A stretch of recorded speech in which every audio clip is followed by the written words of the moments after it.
नमस्कार दोस्तों, मैं एस्ट्रोलॉजर सचिन स्वागत और अभिनंदन करता हूं अपने सभी प्रिय दर्शकों का। सुख, लग्जरी, पैसा, धन दौलत, चमक धमक के कारक ग्रह शुक्र 11 अगस्त 2021 को अपनी नीच राशि कन्या में प्रवेश करेंगे। मैं हमेशा एक बात कहता हूं आपसे कि अगर शुक्र अच्छे हैं तो जीवन में सुख अच्छे हैं। शुक्र का कमजोर होना सुखों की कमी लेकर आता है, वैवाहिक जीवन में कमी लेकर आता है शुक्र का कमजोर होना। कामकाजी दुनिया में भी आपको वो शोहरत, वो लग्जरी नहीं मिल पाती है अगर शुक्र कमजोर हो तो। हर सफलता के पीछे कहते हैं कि शुक्र का हाथ होता है, और आपने कहावत सुनी होगी कि हर सफल पुरुष के पीछे एक महिला का हाथ होता है। तो शुक्र भी एक महिला ग्रह है, माँ लक्ष्मी इनकी आराध्य है शुक्र ग्रह की। तो समझ लीजिए कि आपके पीछे भी सफलता का हाथ हमेशा शुक्र का ही होता है। तो शुक्र को मजबूत करके हर एक इंसान को चलना चाहिए। 11 अगस्त को शुक्र अपनी नीच राशि कन्या में चले जाएंगे। यहां से कुछ राशियों को अच्छा, कुछ को थोड़ा सा खराब रिजल्ट देंगे। शुक्र के पास सप्तम दृष्टि होती है, वो जहां बैठते हैं वहां से सप्तम भाव को देखते हैं। शुक्र का प्रभाव यानी नीच शुक्र का प्रभाव आपकी राशि पर क्या पड़ेगा, इस गोचर में उसके क्या रिजल्ट होने वाले हैं आपकी राशि के ऊपर, ये सारी जानकारी मैं आपको इस वीडियो में दूंगा। यह जानकारी नाम राशि और चंद्र राशि पर आधारित होगी। शुक्र 11 अगस्त से 6 सितंबर तक कन्या राशि में रहेंगे, यानी अपनी नीच राशि में रहेंगे। शुक्र को लक्ष्मी जी का कारक माना गया है। शुक्र बढ़िया तो सब बढ़िया। तो आइए जानते हैं आपकी राशि के लिए क्या बढ़िया है, क्या खराब है। मैं शुभारंभ करूं आपकी राशि का, उससे पहले मैं आपको बता दूं वीडियो के अंत में मैं कुछ उपाय भी बताऊंगा आपको। इसके साथ साथ कुछ बातें और भी मैं आपको बताऊंगा, जैसे कि अ, अगर शुक्र खराब हो तो हमें कौन सा रत्न पहनना चाहिए, या आपकी राशि वालों को कौन सा रत्न पहनना अच्छा रहेगा। आप उस रत्न को पहनकर भी बहुत अच्छे फायदे ले पाएंगे। अगर आपकी जन्म कुंडली में शुक्र की स्थिति मजबूत है तो आपके लिए परिणामों में शुभता ज्यादा हो सकती है। अगर जन्म कुंडली में भी शुक्र किसी भी प्रकार से नीच के हैं या पीड़ित अवस्था में है तो फिर आपको विशेष उपाय करने की आवश्यकता पड़ सकती है। तो आइए शुभारंभ करते हैं। तो आपकी राशि के बारे में जानते हैं, शुक्र का क्या हाल है और शुक्र का आपके प्रति क्या ख्याल है। बात करते हैं कर्क राशि की। शुक्र आपकी राशि के लिए चतुर्थ और 11वें भाव के स्वामी होकर पराक्रम भाव में यानी तृतीय भाव में गोचर करने वाले हैं। यह भाव साहस का है, इच्छा शक्ति का है, भाई बहन का है, मन की स्थितियों का है, पढ़ने लिखने का है। और नीच राशि का जब शुक्र यहाँ पर बैठेगा तो आपके जीवन में थोड़ी सी उदासी, थोड़ा सा उथल पुथल ले आएगा, मायूसी ले आएगा, या कहें कि आपके अंदर जो एनर्जी है, आपके अंदर जो पावर है वो थोड़ी कम हो जाएगी। आप बुझे बुझे से नजर आएंगे, मानो किसी ने आपको बांध दिया हो, मानो किसी ने आपको कहा हो कि आप हंसिए लेकिन आपके दांत नहीं दिखने चाहिए, मानो किसी ने आपको कह दिया हो कि आप नाचिए गाइए लेकिन आपका दायरा इतना सीमित है।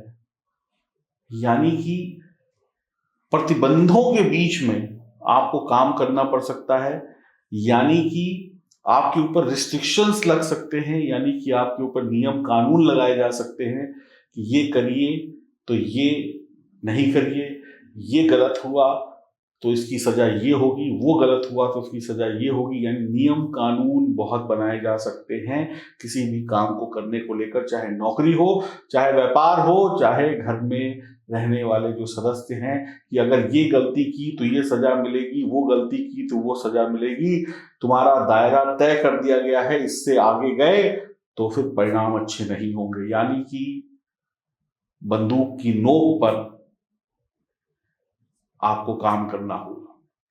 पैसा कमाने के लिए आपको बहुत मेहनत करनी पड़ेगी। आपके शब्दों के जो तीर हैं, आपकी जो कला है, आपका जो हुनर है, कहीं ना कहीं वो फीका पड़ जाएगा। पहले आप शब्दों के तीर चलाकर अपने अंदाज से काम को करवा लेते थे, अब आपके ये जो तीर हैं, आपकी जो स्टाइल है वो फीकी पड़ जाएगी और आपको काम के लिए एक्चुअल में मेहनत करनी पड़ेगी। पहले मेहनत के साथ आपकी ट्रिक काम कर जाती थी, अब ट्रिक काम नहीं करेगी, मेहनत काम करेगी। तो ये आपके लिए परेशानी का कारण होगा। आपको दी गई जो सलाह है वो आपको माननी पड़ेगी, आप मजबूर होंगे मानने के लिए। और आप जो दूसरों को सलाह देंगे वो भले कितनी भी अच्छी क्यों ना हो, उससे दूसरे का कितना भी बड़ा फायदा क्यों ना हो जाए, लेकिन आपकी सलाह की अहमियत इस समय में नहीं होगी। आप किसी के लिए कुछ कर भी देंगे, किसी को कुछ दे भी देंगे, तो वो व्यक्ति उसका एहसान नहीं मानेगा, बल्कि मुंह चढ़ाकर ही चला जाएगा आपके सामने से। पैसा कमाना और जोड़ना दोनों ही बेहद मेहनत के द्वारा होगा, आसानी से कुछ नहीं होगा। आपको हर काम प्लान करके करना होगा, हर काम बजट बनाकर करना होगा। अपने सुख सुविधाओं पर जरूरत से अधिक खर्चा करना आपकी मुश्किलों का कारण इस समय में हो सकता है। घूमने फिरने के लिए पैसा खराब ना करें, बेकार के कामों के लिए पैसा खराब ना करें, नखरे ना दिखाएं कि ये नहीं वो चाहिए। इस समय में बस काम चलाइए, कर्जों का बोझ आपके कंधों पर ना चढ़े, इस बात का विशेष ध्यान रखिएगा। नीच का शुक्र आपको अपनों से दूर कर सकता है, उनसे दूरी बनवा सकता है जिनके साथ आप रहना उठना बैठना पसंद करते हो, जो आपके बहुत करीबी है। अब ये चाहे नौकरी की वजह से हो, चाहे काम धंधे की वजह से हो, या दिल के मन मुटाव की वजह से हो, आप किसी के प्रति आकर्षित हो सकते हैं, आपको कोई पसंद आ सकता है या कोई पसंद आ सकती है। आप उसके पीछे चक्कर लगाते लगाते अपना पैसा और वक्त बर्बाद करेंगे। ये नहीं सोचेंगे कि ये जो मुझे पसंद आया है या आई है, क्या ये मेरे लायक है या मैं इसके लायक हूं। नहीं, वासना, विलासिता, लोभ और दिमाग का फितूर आपको उसके पीछे चक्कर लगवाया जाएगा, या आपके दिमाग में उसकी एक छवि बन जाएगी, उसी को आप देखते रहेंगे और आपके काम गड़बड़ होते चले जाएंगे। तो यहाँ पर भी आपकी ही हानि है, यानी दिमाग में एक ऐसी इमेज बन जाएगी जिसको पा नहीं सकते हैं। जैसे बच्चे को बहलाने के लिए माएँ एक थाली में पानी भर के रख देती हैं और कहती हैं कि चंद्रमा जो है जमीन पर आ गया।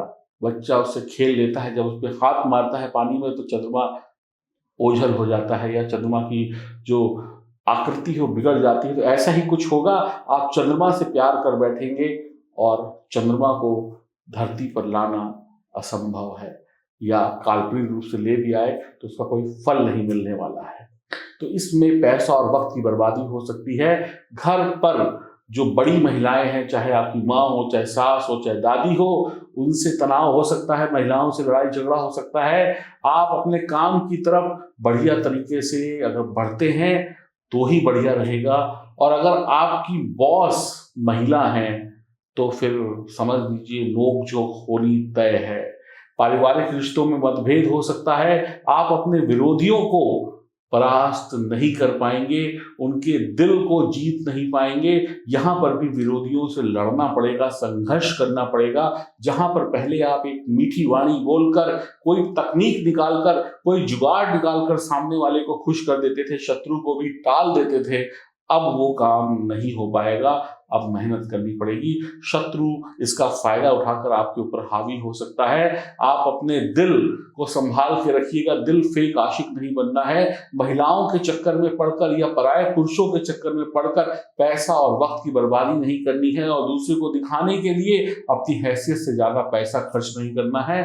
आप अपनी बात को समझिए और फिर समझाइए। पहले खुद समझ जाइए कि आप क्या करने जा रहे हैं, उसके बाद दूसरे को समझाएंगे तो बेहतर होगा। और आप अपनी बात, अपनी जो इम्पोर्टेंट बात है, चाहे वो नौकरी की हो या व्यापार की हो, वो दूसरे को समझाने में कामयाब नहीं हो पाएंगे।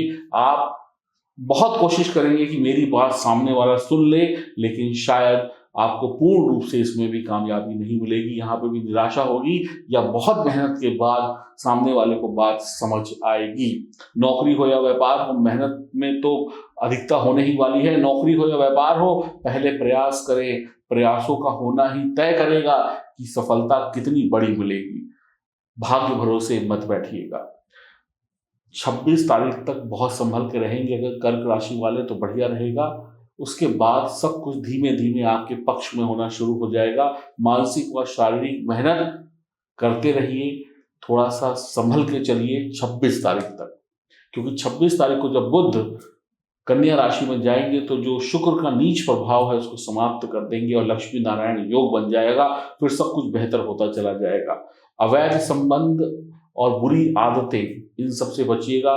चरित्र को साफ रखना ही सबसे बड़ी रेमेडी है। मन को साफ रखना ही सबसे बड़ा उपाय है। विवाहित हैं तो पत्नी से रिश्ते बेहतर करिए, घर की महिलाओं का सम्मान करिए। इस समय अंतराल में किसी भी तरीके से किसी भी अज्ञात या अनजान महिला पर कटाक्ष करना या कुछ ऐसे शब्द बोलना जो एक महिला के लिए अप्रिय शब्द हो, वो आपके ऊपर भारी पड़ सकते हैं। तो बहुत ध्यान रखिएगा। कोई ऐसा कमेंट, कोई ऐसी बात ना जुबान से निकले ना कलम से लिखी जाए जिससे किसी का अपमान हो, क्योंकि आपका वक्त अभी उतना अच्छा नहीं है। अगर जन्म कुंडली में शुक्र की स्थिति खराब है तो आपके लिए ये वक्त थोड़ा और कष्टदायी हो सकता है। तो इसके लिए करना क्या है?